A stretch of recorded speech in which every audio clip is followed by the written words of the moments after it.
She cheated on me in my own car, then found out I was the owner. While I was handing out flyers, I suddenly spotted my girlfriend, Bella. She looked disheveled, pressed against the window of a sleek sports car, kissing the school heartthrob passionately. My chest tightened. I walked over and knocked on the window. The guy inside lazily turned his head and asked Bella, "Who's that?" Bella didn't even look at me properly. Leaning against him, she said casually, "Just a simp. If you're uncomfortable, I'll dump him right now." After the kiss, she turned her back on me without a second glance. The guy smirked, licking his lips where Bella had kissed him. "Girls only like strong men," he mocked. I frowned. "I don't care about your relationship, but why are you sitting in my car?" The atmosphere instantly froze. The guy tightened his grip on the steering wheel and stared at me. "What do you mean, your car? This is mine." I laughed coldly, opened the glove compartment, and pulled out the registration papers. "Check the name. Why are you driving my car? This is theft. I'm calling the police." His face went pale. He jumped out of the car and whispered nervously, "Don't call the cops. My dad runs a repair shop. I saw the car, thought it was cool, and just borrowed it for a drive." I raised my voice deliberately. "You call this borrowing? Repair shops don't just steal cars." He lowered his head. "Bro, my bad." "Don't get comfortable," I said. "Let me inspect the car first." That's when I noticed a dent on the hood. "What happened here?" I demanded. He panicked. "It wasn't me. Your girlfriend insisted on sitting on the hood for selfies. She even posted them online." I checked my phone. Nothing. He hurriedly showed me his. Turns out, Bella had blocked me on social media. I scoffed. "Fine, you can leave. I'll keep these photos as evidence. Expect a court notice." His face went white. "Bro, how much will this cost?" "Around 100,000, I replied instantly. He almost collapsed. "But she caused it. Why do I have to pay too?" I rolled my eyes. "You were driving stolen property. You're both responsible." He burst into tears. "That stupid girl. I told her it was carbon fiber. It hardens when it heats up. She didn't wait and just sat on it." I got into my car and called someone to assess the damage. I wasn't interested in watching him cry. Through the window, he shouted, "How are you rich? Your girlfriend said you hand out flyers." I replied calmly, "I don't work for those stores. I own them." Half of Main Street, 72 shops, belonged to my family. I closed the window. A moment later, Bella texted me. "Since you saw it, let's break up. Don't blame me, blame your loser parents. I'd rather cry in a Lamborghini than laugh on your bike." I smiled faintly. Both the Lamborghini and the bike were mine. Before I could reply, she blocked me. Speaking of money, she still owed me 100,000. I went straight to Bella's dorm. As I reached her door, I overheard a conversation inside. "Did you do what I told you?" a woman asked. Bella replied nervously, "Yeah, I lied and said I took the pill." The woman laughed excitedly. "Perfect. I calculated your cycle. You're likely pregnant now. Once you are, you can marry into a rich family." My blood ran cold. She wanted to trap the school heartthrob with a baby. I knocked. Bella opened the door, scowling. "We've already broken up. Why are you still bothering me? Being poor isn't the issue. Being poor and shameless is." Her roommates were there too. Before I could speak, one of them sneered, "Stop blocking Bella from chasing her happiness." I was speechless. So cheating was chasing happiness now? I recognized her, Mia, Bella's best friend, the same person who had always mocked me and pushed Bella towards rich guys. I said calmly, "We can break up, but the phone you're using is mine. Return it." I deliberately didn't mention the sports car. Bella sneered. "You're really that petty. Can't you think about my feelings?" Mia laughed loudly. "Can't you see? He's just trying to make things difficult because he can't accept the breakup." Bella lifted her chin. "My new boyfriend is rich. Buying a phone is nothing to him." She made a call on speaker. "Bro, my ex wants me to return the phone. Without it, how can I contact you?" The voice on the other end exploded. "You bitch! Don't let me see you again or I'll beat you every time." The call ended. Bella and Mia froze. Mia immediately threw a book at me. "You must have slandered her." Bella screamed, "You ruined it." I said flatly, "I didn't say a word. Now give me my things back." I sat down and began calculating every gift and transfer I'd given her. Bella tried to guilt trip me. "Do you really want to embarrass me in front of everyone?" I ignored her. Mia took a photo of me and posted it online. "Girls never date poor men. The poorer they are, the more trouble they cause." I frowned. "If you love rich men so much, just admit you're a gold digger." Mia sneered. "So what if I am? If you were rich, you'd be scolding me, not the other way around." She pointed outside. "Rich men drive Lamborghinis. Poor losers sit here counting money." Another roommate finally spoke up. "Bella, just pay him back. This is your fault." Bella snapped. "So you're taking his side?" That girl, Zoe, was poor but honest and hardworking. Bella had always looked down on her. Bella mocked her cruelly. "Being rich matters more than being a good person." Zoe trembled with anger. I looked at Bella, cheating, lying, scheming, calling others immoral. Finally, Bella slammed her phone down. "My biggest regret is ever dating you. Hurry up and settle the accounts so I can explain things to my new man."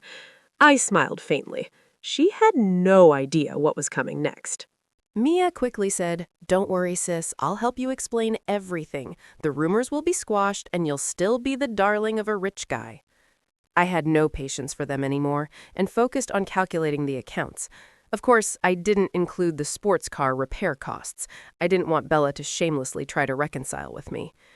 After tallying everything, I realized that during our year together, I had given Bella gifts and transfers totaling $18,000.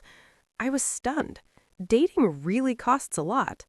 I usually spent only a few hundred a month on living expenses and hadn't realized just how much I had given her. Bella and Mia were equally shocked. They were students. Where would they even get over $10,000? At first, they doubted my math, but after checking multiple times, they had to admit I was correct. Bella frowned. $18,000? I don't have that kind of money right now. Mia immediately jumped in, panicked but persuasive. "Don't freak out, sis. I'll help you pay it back. How you handle this loser now will show the rich guy what kind of woman you are. Even if we have to borrow from loan sharks, we'll manage. You need to cut ties with this poor guy if you want a shot at a rich future." Bella hesitated, but eventually nodded. "Okay, we'll figure out a way. My family mustn't know, or they'll kill me." I silently thought, if $18,000 could almost get her killed, what would happen when the nearly $100,000 repair bill came due? Her parents would probably want to grind her bones to dust. Bella and Mia began contacting people for loans. Surprisingly, it was easy. Classmates lent her small amounts, and even Bella herself seemed amazed at how easily she could raise the money. "I have a great network," Bella said. "Everyone's willing to lend me cash." Mia laughed. "It's because of your selfies on a $1 million sports car. People want to be near wealth, even if it's just a little money." Bella nodded thoughtfully. "See? That's the true charm of a real man. If I were still with you, would anyone even help me?" Mia sneered. "Trouble. Being with him is the biggest disaster of your life." They finally collected over $8,000, but there was still a $10,000 gap. Mia grit her teeth. "I know a guy from the underworld who can lend the rest, but if we can't pay him back, it'll be bad." Bella's eyes widened in worry. "What if we can't?" Mia waved her off. "Don't worry, your new boyfriend's so rich, $10,000 is nothing to him." They quickly contacted the private lender. Within minutes, he handed over the money. When they returned it to me, Bella angrily threw the phone back. "Satisfied? Now get lost. We have nothing to do with each other." I nodded and turned to Zoe. "Can you come out for a moment?" Zoe looked surprised, but followed me. Mia immediately sneered. "I knew it. As soon as you paid him back, they'd hook up." I explained my reason. Zoe worked for the student council and had the contact directory. I needed Bella's home address to send a court summons. Zoe blushed, looking nervous. Don't do anything reckless. We're poor, but we have dignity. Others are at fault, but don't ruin your future for their mistakes. I nodded. I just need her address for official purposes. After some hesitation, she sent it. Bella's home was just a few kilometers from the dealership. Perfectly convenient. I called the dealership, and they promised a damage assessment within 10 minutes. Suddenly, I realized, since Bella had returned her phone, how would I contact her for the debt later? I decided to temporarily return her phone. When I went back to the dorm, Bella immediately snapped, "Why are you back?" "I know you don't have a phone. You can borrow this for a couple of days." Mia clutched her chest dramatically. "I'm going to puke. This simp is playing the game again." Bella glared. "Stop pestering me. You're embarrassing me in front of my friends." At that moment, Mia's phone rang. "Bella, why are your parents calling me?" I was taken aback. The dealership worked fast. It seemed Bella couldn't reach her, so they contacted Mia. Bella picked up and barked at her mom, trying to sound casual. "What's wrong?" Her mother yelled, loud and clear. "Do you know how much your father and I earn? You've ruined us." Bella froze, then burst into tears in the corner of the dorm. "I know why Jake got mad. I dented his car sitting on it, and now he wants my family to pay $137,000.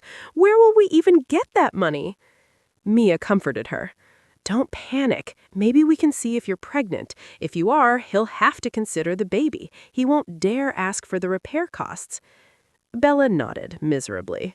"I wanted to use the baby to marry rich, but now it's just going to cover car repairs." Before I could say anything about her potential pregnancy, Bella shot me a venomous look, snatched the phone, and hissed, "Don't speak.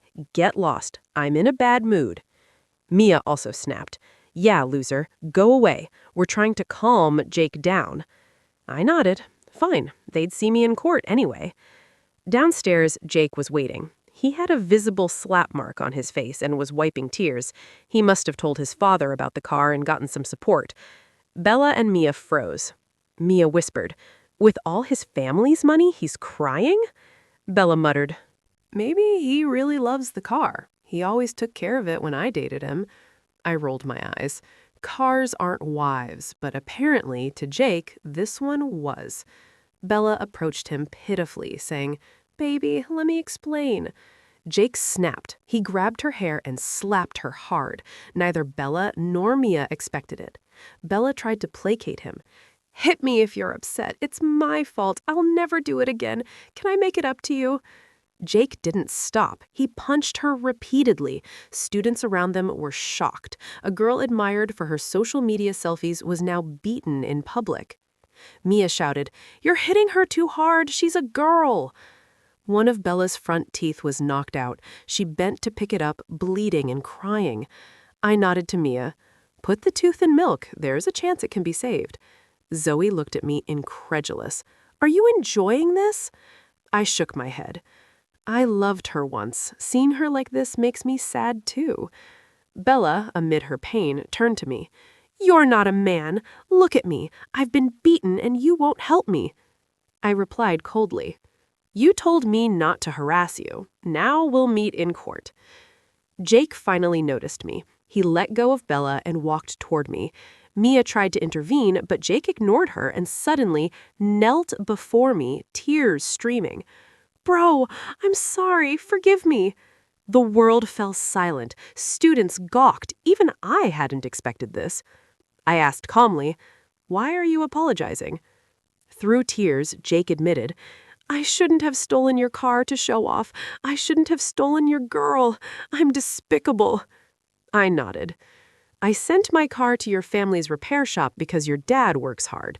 Who would have thought a diligent mechanic could raise a son like this?" Jake broke down completely. "I'll never do it again. If you give me more time, I'll pay it all back." Bella, hearing this, stammered, "What car? What repair shop?" I pointed at the sports car outside. "That car is mine." Her face went pale. "You're rich? Weren't you just a flyer guy?" I shrugged. I hand out flyers, but those are for my shops.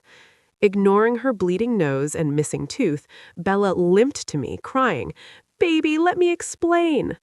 I said coldly, "I'm not your baby. We're broken up." I patted Jake's shoulder. "This is your mistake, not your dad's. You showed me my girlfriend's true colors. I'll help you once. Graduate next year, negotiate the compensation, and pay over 3 years. Your mistake, not your father's, to pay for, but knocking out her tooth will cost you more." Jake grinned. "I'm not paying a cent. At worst, I'll go to jail. No civil service exams for me anyway." I laughed. "See, now you're sensible. I'll even waive 1,000 as a reward." Bella whimpered, stunned. "Baby, I was wrong. Can you give me another chance?" She turned and cursed at Mia. "It's all your fault." Mia had no answer. I sighed, tired of the drama. "Remember the morning after pill. Don't get pregnant. Not because I care, but because with your personality, you definitely get an abortion, and I won't let an innocent life be harmed." Bella turned ashen. Mia cried, "Are you not going to repay the money I helped you borrow?" Bella snapped at her. "You caused all this misery. Why should I pay you back?" Mia broke down again. "I have to repay it, or I'll be beaten to death." I casually said, "If you're scared of a loan shark, just pay it back." Zoe clenched her fists. "You mock me for eating fallen food, yet your family doesn't even have 10K. Why bully other poor people?" Mia sat on the ground, sobbing. I turned to Bella, smiling faintly. "Goodbye. Unless it's about repaying money, don't contact me or I'll charge you with harassment." I asked Zoe, "Now that they've been punished, how about we have a meal to celebrate? You can ride in my car." Zoe shook her head. "In broad daylight? Why would I get in your car?" I sheepishly scratched my nose and drove off. Bella and Jake's families eventually reached an agreement, each paying half. Bella was beaten nearly to death by her parents at home, breaking her leg. She limped and had to undergo further treatment. Ashamed, she didn't return for her final year of college. Mia returned but was shunned by everyone, labeled a traitor to the poor. Desperate for work, she ended up cleaning toilets in my restaurants, the same people she had mocked. She cried while scrubbing, and word of her situation spread. Bella constantly tried to contact me to reconcile. I blocked her. Eventually, I sued her, which finally scared her. As for Zoe and I, nothing romantic happened. She was self-reliant and disciplined. After graduation, she returned to her hometown to teach, helping poor children. I admired her and occasionally helped with clothing drives, but we didn't pursue a romantic relationship. I often think about what she said. Dignity matters more than wealth. That remarkable girl, I hope her life takes her far.